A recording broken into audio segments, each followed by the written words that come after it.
황교안 그 전 총리에 대해서 굉장히 비판적 입장을 갖고 있냐면요. 예. 단순하게 이 황교안 씨가 개인적으로 뭐 당대표 되든 뭐 그런 차원이 아니라 현재 오늘날 이 대한민국의 몰락, 총체적 위기의 출발은 이 탄핵으로부터 비롯되었거든요. 예.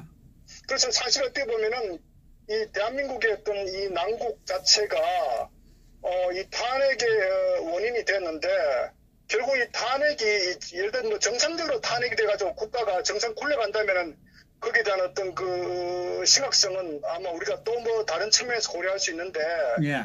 이건 단순한 탄핵으로 인한 그 후폭풍이 대한민국이 지금 몰락하는 상황이고 심지어는 지금 김정은의 어떤 그 완전히 그 입으로 들어갈 정도로 예. 굉장히 심각한 상황이기 때문에 예. 우리가 이 탄핵에 대한 문제를 집중적으로 부각해야 되고 예. 또 실체를 파헤쳐야 되고 또 여기에 대한 원인을 반드시 알아야 거기에 대한 대처가 가능하다. 저는 그런 관점에서 이 탄핵에 대한 부분을 우리가 집중적으로 저는 좀 그 계속 이슈화 시켜야 된다.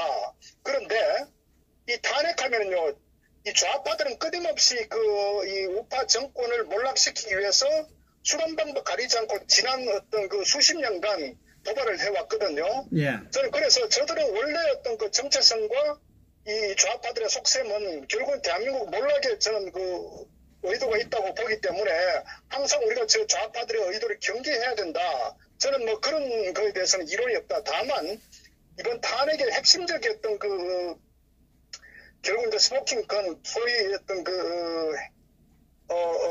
이 문제는 결국 이제 이 새누리당 소위 말해서 이 보수를 자칭하는 정치꾼들의 결국 이제 반란으로 인해서 이루어진 거 아닙니까? 예. 근데 결국은 거기에 핵심 주동자가 그냥 김무성과 이 유승민으로 대표되는 인물 아닙니까? 예.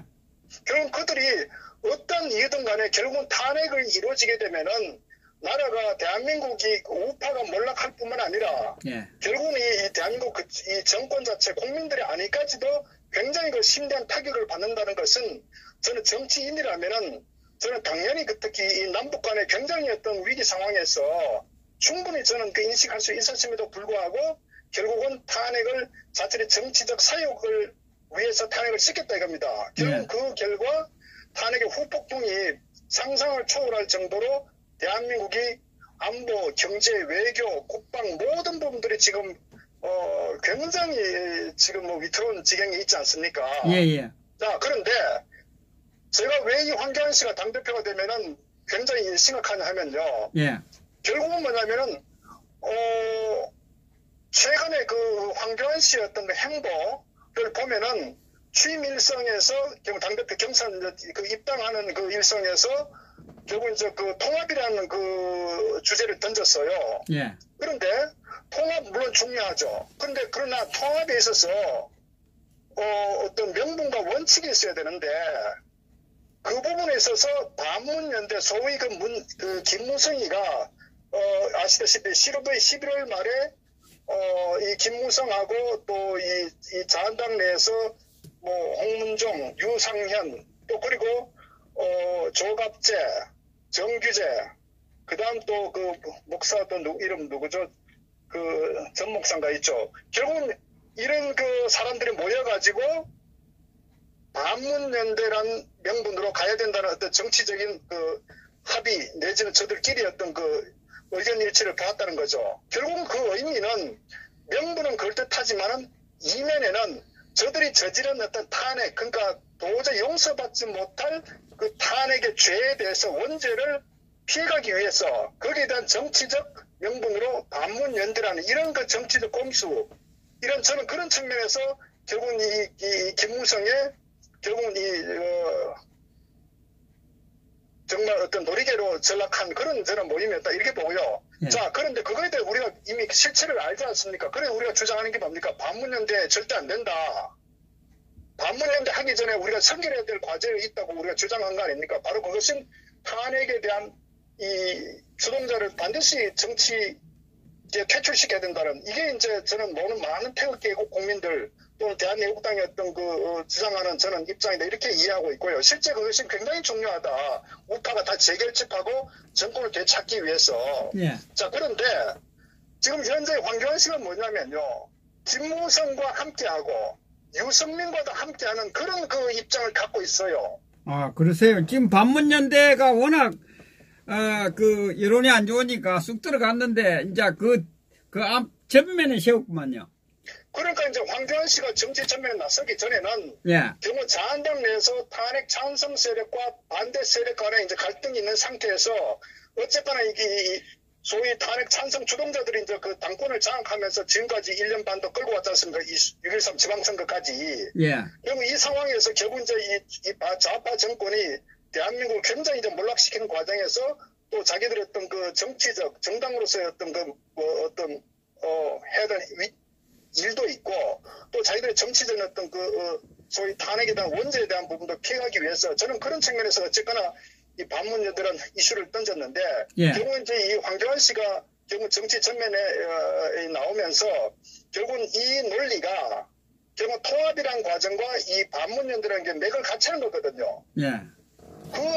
저는 그런 측면에 있어서 그럼 황교안 씨의 어떤 그 정체성이 뭐냐? 이걸 우리가 이제 확인하지 않을 수가 없는 거예요. 예. 근데 저는 그런 관점에서 결국 정치인이란 것은 자기의 발언보다는 과거의 행적들, 정치적 행적을 보면은 그 사람의 어떤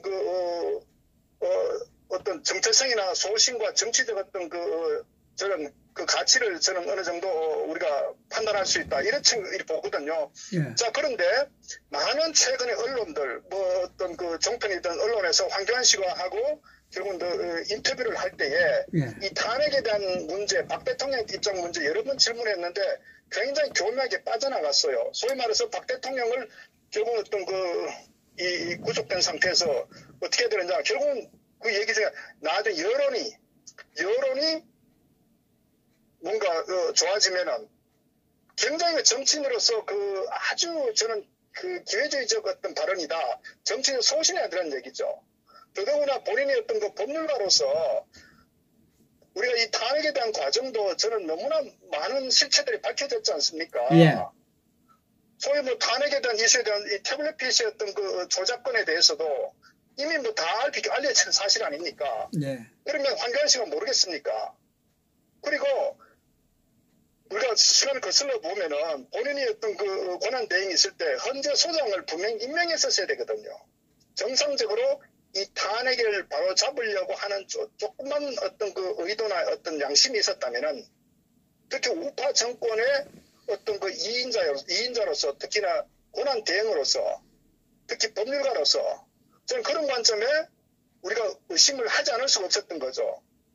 그래서 지난 시간 돌이켜 봤을 때 결국은 본인이 정상적 어떤 역할을 해야 됨에도 불구하고 많은 어떤 침묵으로 일관했다. 결국은 그 당시에는 우리가 많은 애국 국민들께서는 어떤 긴가민가 하면서 많이 좀 지켜봤죠. 그런데 결국 그 이후에 박 대통령이 어떤 재판 주 4회 10시간이라는 정말 말도 안 되는 세계에서 유례를 찾아볼 수 없을 정도의 인권 말살에 관한 그런 재판이 자행됐음에도 불구하고 법률가라면서 예. 특히 박근혜 대통령 재임 시절 2인자이면서 예. 아무런 얘기도 하지 않았다고. 그럼 그걸 어떻게 해석할 것이냐. 논리적으로 본인이 분명히 밝혀야 되는 거예요. 예, 그래서 화면에 띄워지는 황교안 시커먼 색깔을 해놓은 이유가 제가 생각할 때는 그래서 저렇게 색깔을 검게 해놨습니다. 속을 알 수가 없었어요. 자, 이게 무슨 얘기냐면 최근에 임종원 전 행정처장이라고 있습니다. 그분이 결국 이제 이 사법농단의 이 양승태 대법원장 대법관 이 분에 대한 구속과 연관해가지고 예. 사법농단했다는 좌파들의 어떤 논리에서 결국 이제 구속 이 검찰에서 기소됐는데, 예. 그런데 이분이 마찬가지로 주 4회 재판 박 대통령처럼 5월 14일까지 1심을 이제 끝을 내야 되기 때문에 시간이 촉박하다는 논리로 주 4회를 이제 재판정에서 이제 이 스케줄을 잡았는데 이걸 결국 여기에 대해서 부당하다고 하면서 이 변호사들이 전부 사임을 했거든요. 예. 결국 이제 피고인의 방권이 완전 무력화된다. 예. 그 최소한도 임종원 전 그 행정처리 법률가 출신 아닙니까? 그러니까 거기에 변론했던 변호인들도 마찬가지고 이건 상식이 어긋나거든요. 절대적으로 통상적으로 형사재판 같은 경우는 보통 2주에서 3주에 1회 정도 통상 하는 게 통상적인 어떤 그 절차인데 왜 그렇게 됨으로써 변호인들이 충분히 그 검찰의 어떤 그 기소에 대한 방어권을 충분히 행사를 해야 되거든요. 예. 그렇지 않으면 이건 정상적 재판이 아닙니다. 그런데 임종훈 전 행정처장 같은 경우도 이건 말도 안 된다. 이건 완전히 이거는 뭐 결론을 내려놓고 하는 재판과 다름없다는 것을 본인도 뭐 법률가이기 때문에 잘 알지 않습니까? 예, 박근혜 대통령 때 경험했기 때문에. 노했단 말이에요. 예. 뭐 경험을 떠나서 상식으로도 이게 있을 수 없는 재판의 어떤 과정이거든요. 그렇기 때문에 결국 이건 굉장히 그 정상적 그 재판이 아니다. 결국 이게 무슨 얘기냐. 현재 이 좌파 정권에 완전히 장악된 이 사법부들이 어떤 행하는 이런 그 정치 재판의 일종의 이제 그 희생물이 될 수밖에 없다는 그런 본인은 법률가로서 알기 때문에 결국에 이 변호사는 사임을 했단 말이에요. 자, 그러면 박 대통령 재판은 소위 말해서 외국에서도 관심을 갖는 재판입니다. 예.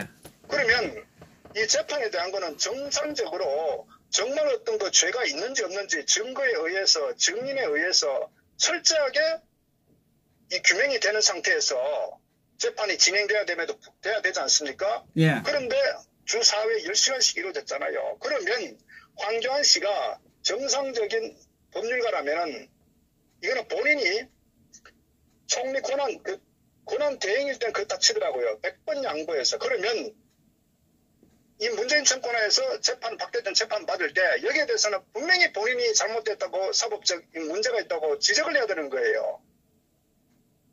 최소한의 양심이 있다면은. 그런데 이런 방법 없었지 않습니까? 그리고 결국은 문재인 이 지지율이 떨어지고 문제가 심각하니까. 예.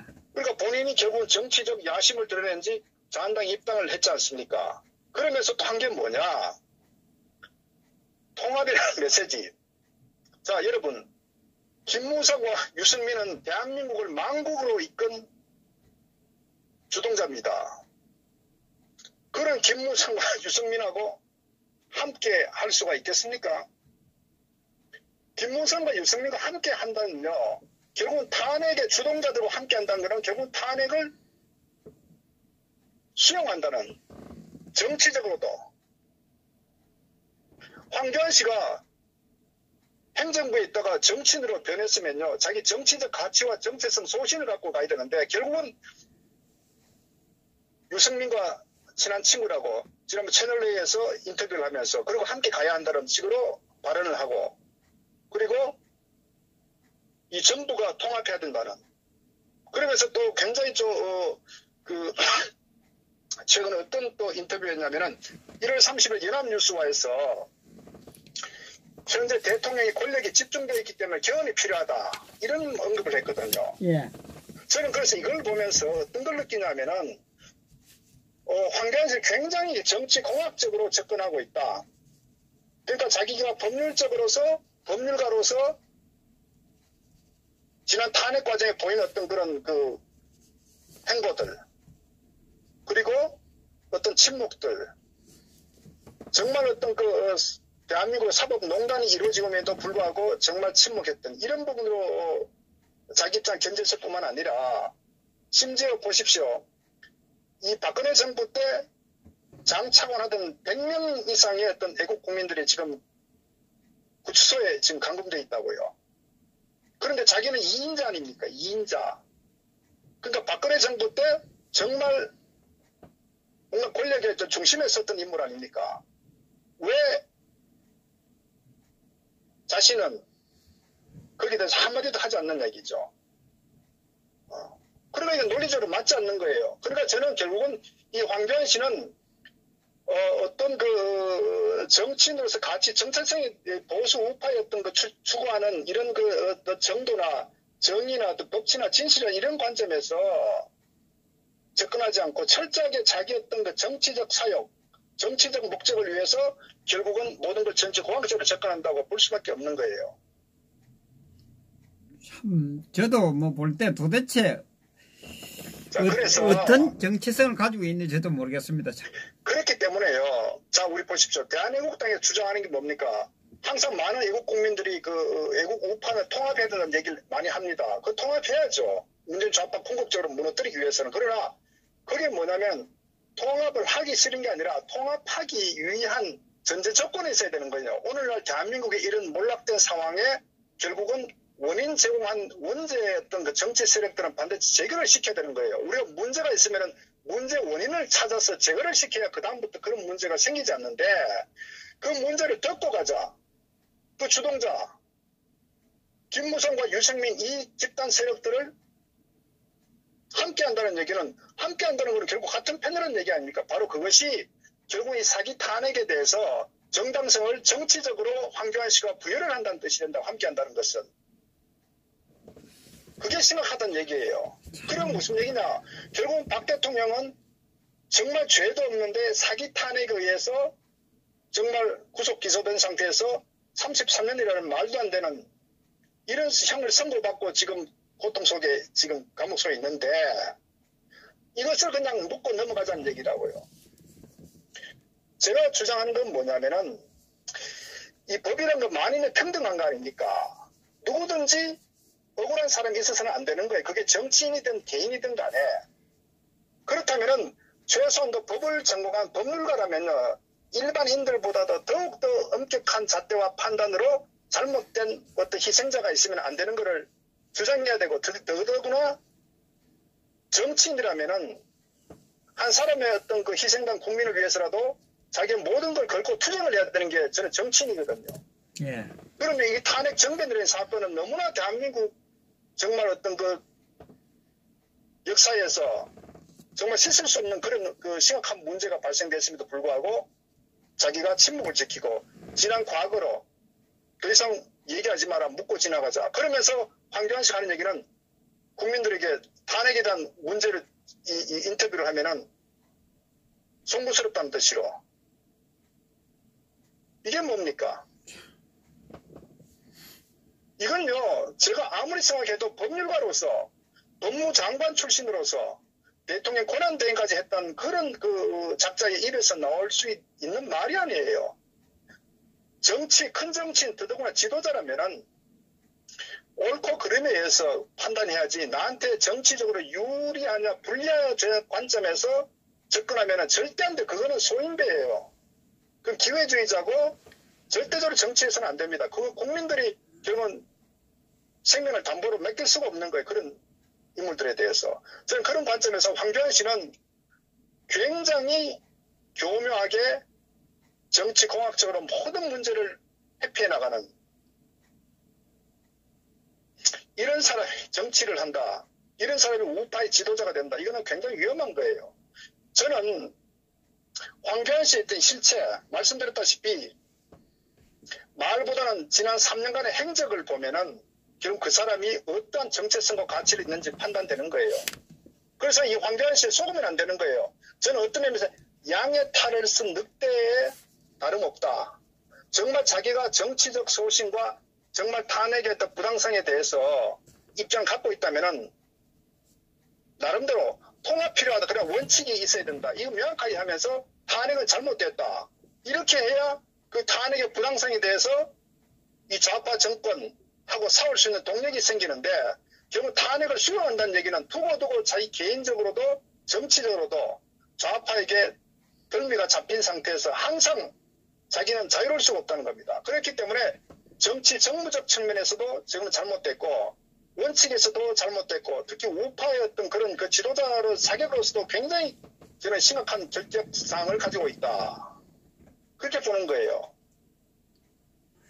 본인이 정말 누군만큼이라도 법률가라면 이 태블릿 PC가 잘못됐다는 것은 만천하가 알고 좌파를 제외한 많은 국민들은 이미 알고 있지 않습니까?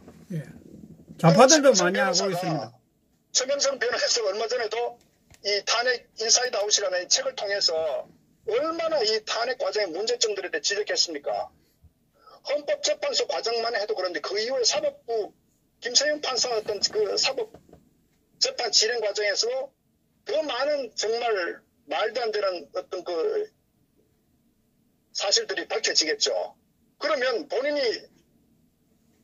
법률가인데 이런 문제에 대해서 왜 언급을 하지 않는다는 얘기입니다. 바로 그것이 저는 처음부터 이 황교안 씨는 탄핵에 묵시적 동조를 했던 사람이다. 묵시적 동조를 했던 사람이다. 그리고 그것은 유승민과 이심전심 통했던 사람이다. 그렇기 때문에 현 시점에서 김무성과 함께하고 유승민도 받아들이고 유승민도 함께해야 된다. 그런 논리의 배경에 저는 그 바로 황교안 씨의 그 본심이 녹아들어가 있다. 그렇기 때문에 태극기 애국 국민에 대해서는 일절 언급이 없지 않습니까? 결국은요, 황교안 씨가 자한당의 대표가 되면은 말씀드렸던 이 사기 탄핵, 불법 탄핵의 정치적 정당성을 완전히 줘버린다고요. 그렇게 되면은 결국 현재 대한애국당이 추진하는 통합이란 관점에 최소한도 그게 주동 세력들에 대한 정치적 책임, 이 부분이 정리가 될 수 없는 거예요. 그러니까 결국은 말씀드린 이 정치적 행보를 보인 것 중 하나가 결국 개헌이라는 언급도 결국은 보십시오. 시계를 우리가 2년 전을 돌리면은 그 당시에 대선 이전에 반기문씨를 앞세워 가지고 이원 집정부제와 내각제를 검토했던 세력들이 새누리당의 정우택 원내대표 그리고 박지원 그다음 김무성 이 3자가 모여가지고 내각제와 이원집 정부제를 논의했다고요. 결국 그 내용들이 지금 다시 저는 그 자록을 깔고 있다. 결국은 이 황교안이 같은 경우는 정치적 어떤 세력이 없는 상태이기 때문에 결국은 김무성의 어떤 정치 내각제 세력들과 결탁해서 결국은 저는 정치적인 어떤 그런 그 꼼수를 기억하고 있다. 저는 이렇게밖에 볼 수 없는 거. 그렇지 않으면은 김무성을 내쳐야 되는데 오히려 한편으로 가고 있지 않습니까? 그래서 말 표현만 다른 반문이 아닌 통합이라는 이런 정치적 꼼수를 가지고 결국 이 많은 순진한 애국 국민들을 현혹해가지고 결국 문재인을 결국은 쳐내야 된다. 이런 논리를 갖고 있거든요. 결국은 어쨌거나 이렇게 되면은 탄핵에 대한 정치적 우파 내에서 정치적 정당성을 구정을 해야 되는데 그게 사라져버린다는 얘기라고. 그러면 우리가 지금까지 2년간 태극기를 들고 많은 애국 국민들 투쟁했던 그리고 이 허구에 이 사기와 투쟁했던 이 모든 것들이 결국은 정치적으로 물거품이 되어버린 거예요. 그런 과거로 잊혀진다고요. 그렇기 때문에 최소도 황교안 씨가 정말 당대표가 되고 싶으면은 이 탄핵에 대한 분명한 입장을 가져가야 돼요. 정치적으로도. 잘못됐다. 언론에 선동됐다. 이걸 밝혀야 되는 거예요. 그런데 그렇지 않다면 본인 스스로가 탄핵에 결국 뒤에서 그림자로서 중요한 역할을 했다. 이렇게밖에 저는 해석할 수 없다. 이렇게 판단을 합니다. 그래서 맹목적으로 이 황교안 씨를 지지하는 분들은 좀 실체를 알고 지지했으면 좋겠다. 맹목적 지지하면 안 되는 거예요. 우리가 정치인을 지지하면 되지 않는 거. 그 정치인의 가치와 정체성을 보고 지지를 해야 되는 거지. 그래야 정치가 바로 가는 겁니다. 왜 미국이 민주당 공화당 200년, 300년 가느냐. 정치 노선과 정체성과 가치가 항상 일치는 불변이기 때문에 정치인은 바뀌더라도 정당은 존재하는 거예요. 그런데 우리나라의 가장 문제가 뭐냐.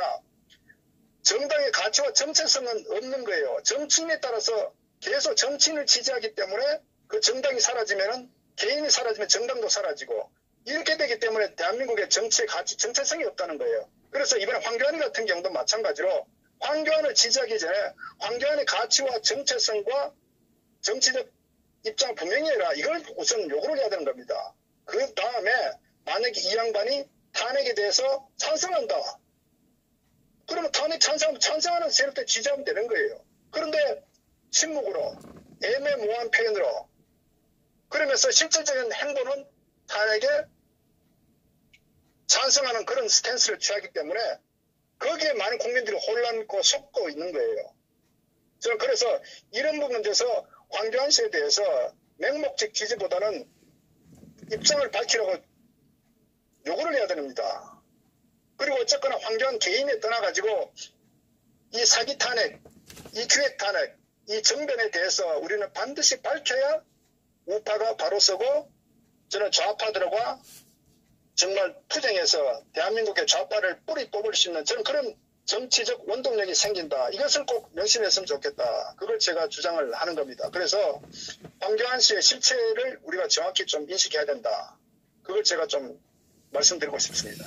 예, 우리 박근혜 대통령 찾아 주군을 모셨잖아요. 그죠? 주군이 어려움에 처했는데 나 몰라라 입장 표명도 하지 않았고, 그런데 과연 우리 태극기 세력도 뭐 언급하지 않고 있고, 국민을 참 잘 섬기겠는가 참 의문점이 갑니다, 저는. 자, 보십시오. 황교안 씨 눈에는 촛불만 국민입니까? 태극기 애국 국민들 누구의 태극기 국민들이 촛불보다 훨씬 많습니다.